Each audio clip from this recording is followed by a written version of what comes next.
เมืองลูกน้ำทาจัดพิธีสมเสยผลสำเร็จการเข้าร่วมแข่งขันกีฬานักเรียนมัธยมศึกษาทั่วแขวงครั้งที่ 4ตอนเช้าของวันที่ 1 มิถุนายน 2026อยู่ที่ห้องประชุมของห้องการศึกษาธิการและกีฬาเมืองลูกน้ำทา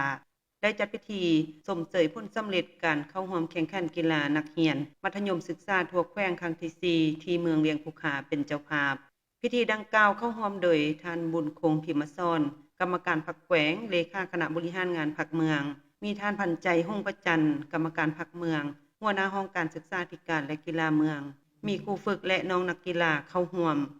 การแข่งขันกีฬาดังกล่าวแม้นได้ดำเนินขึ้นในระหว่างวันที่ 7-5 วันที่ 11 พฤษภาคม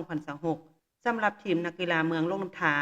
แม้นได้รับการชี้นำรวมโดยท่านคำลาแรงไสยธรรมรองเลขาพรรคเมืองประธานคณะกรรมการปกครองเมืองผ่านการเข้าร่วมแข่งขันทีมนักกีฬาเมืองลงน้ำทาสามารถญาติเหรียญรางวัลมาได้ทั้งหมด1เหรียญคำและ2เหรียญเงิน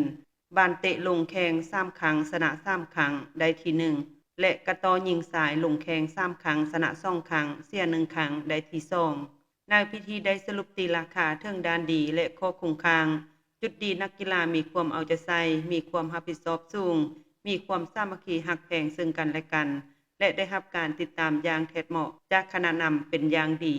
จุดข้อคงคางนักกีฬาจำนวนหนึ่งยังขาดประสบการณ์ในการแข่งขันตัวจริงและสภาพดินฟ้าอากาศในระยะการแข่งขันแมนบ่อำนวยความสะดวก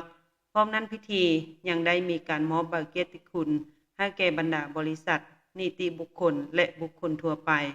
ที่ได้ประกอบส่วนอุปถัมภ์ทุนหอนเข้าในการเคลื่อนไหวของนักกีฬาเพื่อเป็นการย่องเยาสมเสยผลงานในการช่วยเหลือในครั้งนี้อย่างสมเกียรติ